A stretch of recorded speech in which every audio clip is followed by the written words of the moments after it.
So I listened to your last podcast. Oh, thanks, man. That wasn't a compliment. Why would you say that the Habs have no chance without Price? You're a Leafs fan, you jinxing douche. Woo! Are you just gonna get hammered? Get me a toaster. Magic Angel Robot from Winnipeg. What the hell are you talking about? This team is ruining my life. A disgrace to Leaf fans. Oh, baby, it's a series. The Montreal Canadiens win 3-2 in overtime over the New York Rangers. That series is now 2-1 in favor of New York. This was a good old-fashioned swap. I thought the Habs outplayed the Rangers in Game 2 and lost. In this game, it was the Rangers outplaying the Habs by a wide margin, I thought, and they lost. The Rangers should have won Game 1, so 2-1 is about where the series should be right now. IMO. IMHO. And it's just funny the little mind games that go on in the playoffs and how they end up panning out. PK Subban was calling Henrik Lundqvist a little bit lucky after Game 2. Lucky is what I would call the Habs after Game 3. A combination of luck and unluckiness on that first goal. What the hell happened? The save of the playoffs made by Dustin Tokarski? No, Josh Georges of all people, but Carl Hagelin ruined it by tipping in the goal. 1-0 Rangers after 1. The Habs were probably lucky to only be down 1-0 because the shots were 14-4! Andrei Markov comes in, scores his first of the playoffs in the second period with a shot on net, and the Habs score. You see, the thing about shots on net is sometimes they go in. Or as we saw in the third period, you can just direct the puck wherever the hell you want. The Habs get a fortuitous bounce right in front of the Rangers net, and who else?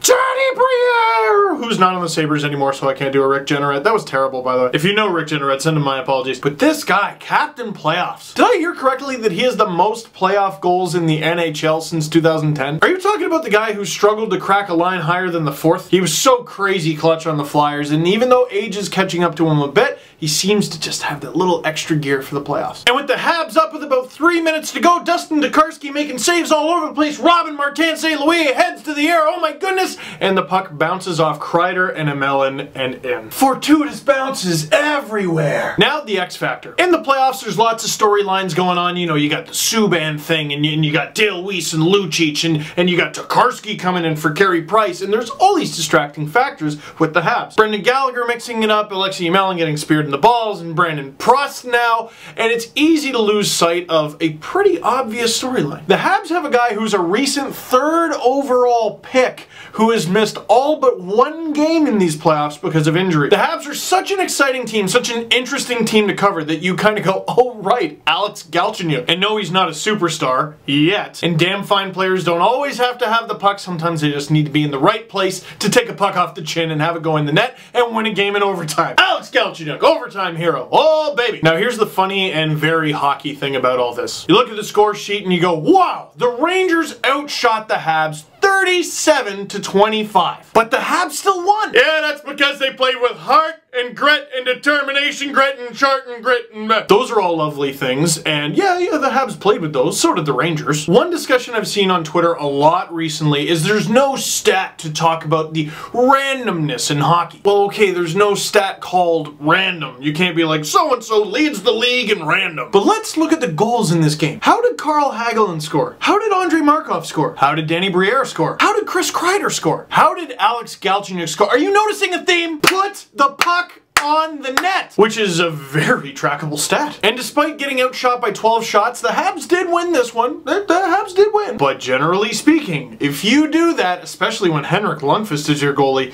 you should expect to win. And the playoffs are so short, it's very easy to make a panic move and a panic adjustment. I think the Rangers are doing just fine. 1, Dustin Tokarski played out of his mind good. Again, good goaltending can cover up a lot of mistakes. But 2, and maybe this is just me, the Rangers gotta lift that puck. Tokarski made a couple sliding, amazing glove saves, barely putting his glove above his pad. Get that thing up! There were at least a couple instances, especially one of the times Martin St. Louis got robbed, where he had an extra half second to collect himself. Of course, easier said than done, and who the hell am I to tell Martin St. Louis what to do? But if New York keeps getting shots like they did in Game 3, and they outshooed the Habs by the margin that they did, they can expect to win this series. I mean, they're up 2-1. Right now, it's theirs to lose. But it's the playoffs. And it's the Habs. And I don't think they give a melt. I'm bilingual. No. So let me ask you, am I right in saying that the team that got outplayed in Game 2 and Game 3 ended up winning? So that is it for this one. Click like if you like this video. Click subscribe if you really liked it. Or click, I got a button here somewhere on the screen where you can watch all my playoff videos from this spring. And a brand new Panacle Pizza Steve Dangle podcast. Uploaded last night. We talk about all sorts of stuff. The Canucks, a little bit of Leaf talk, some more playoff talk, and comparing the Leafs to Human Centipede. Pardon? And by the way, I'm uploading more videos than ever, and they're going up faster than ever. If you're enjoying that, you need to give Tech Savvy Buzz a follow on Twitter, because they are the reason I am able to do that. And if you want internet that's as awesome as mine, you hit them up. See you next time. Whoa, whoa, whoa! Turn the camera back on. I never did. I just turned the camera back on. I forgot about Prust and Carcillo. I'll be quick. They may have already come to a conclusion or a decision on Prust by the time this video is up. You gotta give him at least a game. And look, I've began a lot of my sentences with this over the last little bit, but as an outsider looking in, that is a suspension. I was reading a lot of things like, hey, you know what? It's interference, but it's not contact with the head. Yeah, you're right, except for the part where it's contact with the head. What the hell are you talking about? You need a diagram to see what the head is? And as for Dan Carcillo, you've lost your damn mind. He practically punched this dude in the head. So, hope he wasn't that important to the Rangers, because he's gonna be gone. Anyway, I'm turning the camera off and leaving it off now. I'll see you when I see you.